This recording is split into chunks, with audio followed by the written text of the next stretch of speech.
I'm Geneva Ballard, and I joined the church in June 1956. I first came because I had gone to church, Christian church, all my life in Kentucky, and I was looking for something similar. So when I tried that one, it just fit. Came with two small children, Doug and Pam, 4 and 3, and I was met at the door by Bill Hildreth and Don Warren. And I was taken to the basement to a classroom for the children with Ruth Dorr. Had met Ruth Dorr for the first time, which lasted in a long friendship.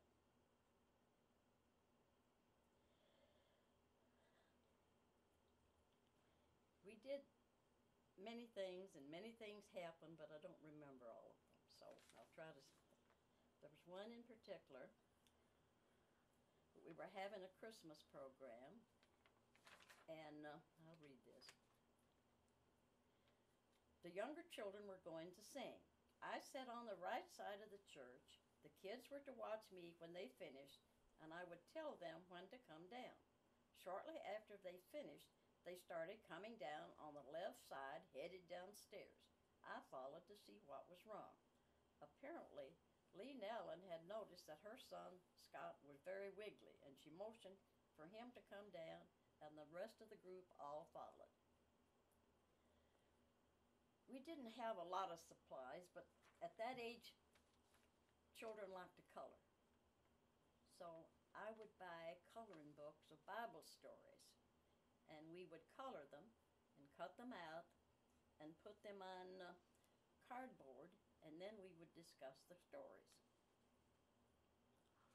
How old were the kids? Mm-hmm. Well, they were 4 and 5 years old. Mm-hmm. Sometimes there would be a 6th, or depending on their birthdays, but they were considered kindergarten.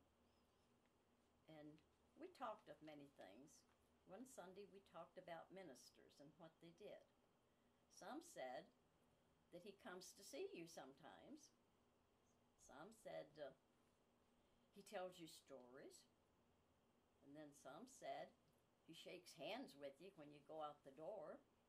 But one little blonde-headed boy said he's just a daddy. That was Robbie Fuller. And his dad was the pastor. The minister, yeah. Mm-hmm. There were times when Sunday school was held during church time.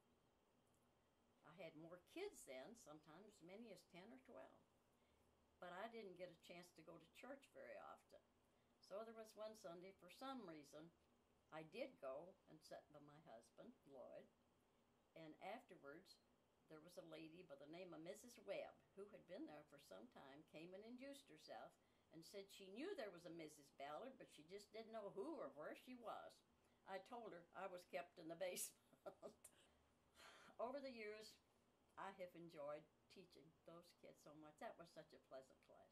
They were all such good kids. But even some had turned into ministers. Diane Moore, Kit Fuller, Jimmy Simons, Michael Karunas. There may have been more, but I don't know about them. But I loved every one of them, and it's such fun when they come back to visit. I still call them my kids. My family has always been a part of Memorial Christian Church. My 4 children grew up in the church, attended Sunday school, worship service, singing in youth choir. My older son sang in the adult choir, attending family and holiday events, and attending Camp Crisco. Doug, Pam, and Teresa participated in the first trip to Pippa Passes. My children and 2 granddaughters attended pastor class and were baptized.